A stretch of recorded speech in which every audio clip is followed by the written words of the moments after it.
The following is an excerpt from a 16th century book titled Notes upon Russia, written by Sigismund von Herberstein. The Tartars are divided into hordes, amongst which the horde of Savolia stands first in numbers and in fame, for all the other hordes are said to have derived their origin from it. The word horde among them signifies a concourse or multitude. But although each horde has its peculiar name, such as the horde of Savoia, Prekop, Nahaisa, and many others, and all are of the Mohammedan religion, yet they are highly offended if they are called Turks, and consider it a reproach, but delight in being called Besermani, a name which the Turks also are pleased to be called by. But as the regions inhabited by the Tartars are scattered far and wide in various directions, so do they differ from each other considerably in manners and mode of life. The men are of middle stature, with a broad, fat face, with eyes turned in and hollow, wearing no hair but the beard, shaving the rest of their hair. The more distinguished persons only wear their hair, which is very black, and cutting down to their ears.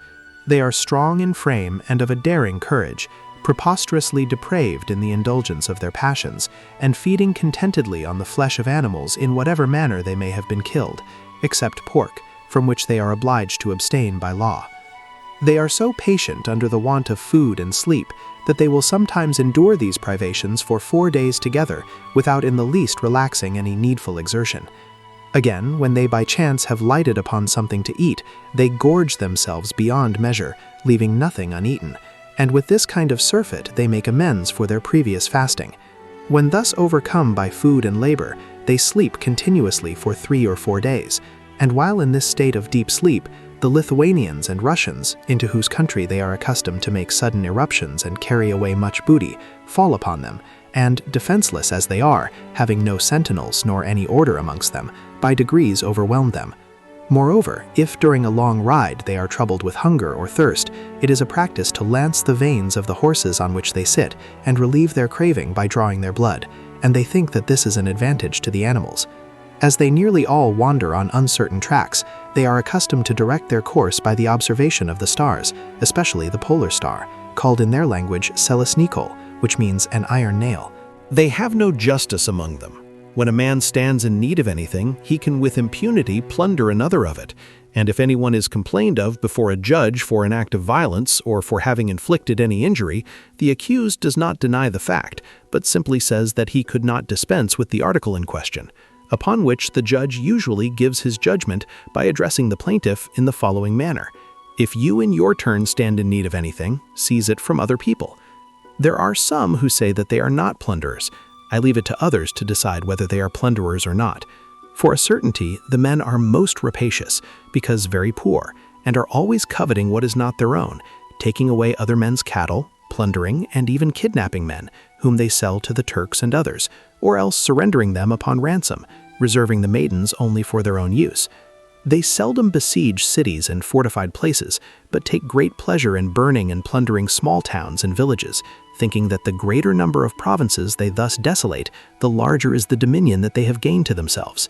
If in any quarrel among themselves a man be killed, and the perpetrators of the crime be taken, they are simply deprived of their horses, arms, and clothing, and are then set free.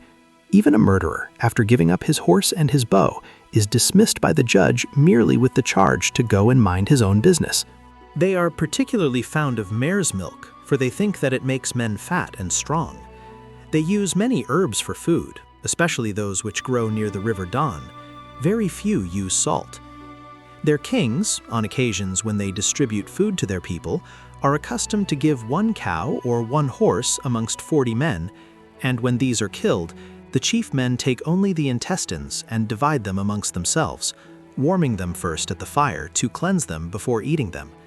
They not only complacently lick and suck their fingers, greasy with the fat, but also both the knife and its handle, which have been used for the cleansing process. They consider horses' heads as great a luxury as we do boars' heads, and they are only served at the tables of men of rank. They have abundance of horses, low in the neck and small but strong, alike able to endure labor and want of food, and to support themselves on the boughs and bark of trees, or on the roots of herbs which they scratch out of the earth with their feet. These horses, thus inured to labor, are used with great effect by the Tartars. and the Russians say they are far swifter when ridden by Tartars than by other men. This breed of horses is called packmat.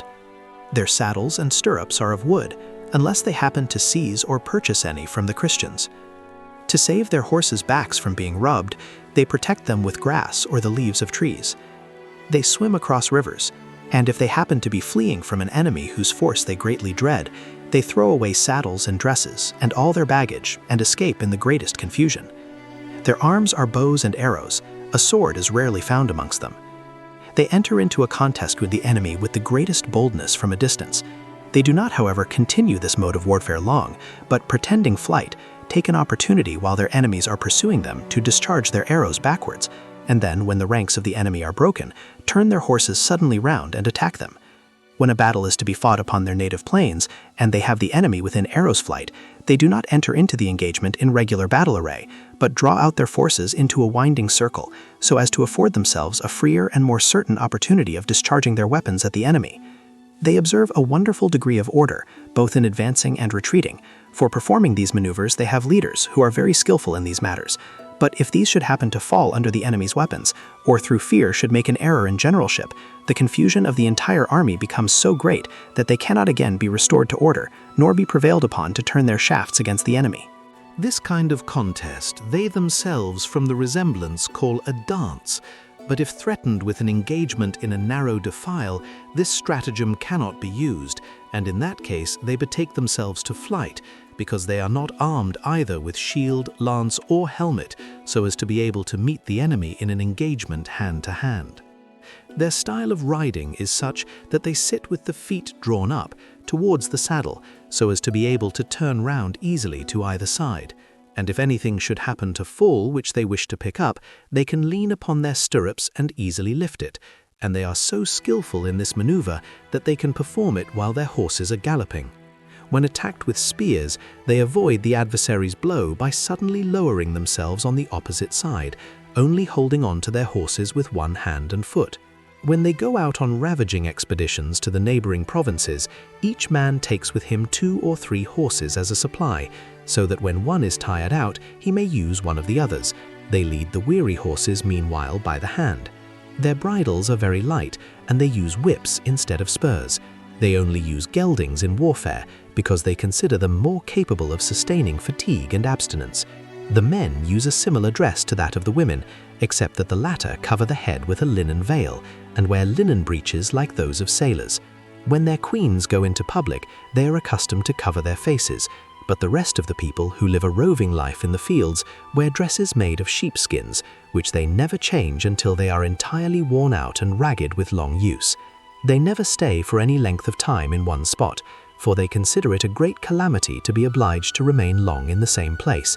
Hence, when they are angry with their children and wish to utter a heavy imprecation against them, they are accustomed to say, "May you abide in one place continually like a Christian, and inhale your own stink," so that when they have consumed the pasture which they may find on one spot, they migrate elsewhere, together with their cattle, wives, and children, which they always lead about with them in marshy places. Those, however, who live in towns and cities follow another course of life. When they are engaged in a war at all of a serious character, they place their wives, children, and old men in the safest spots they can find.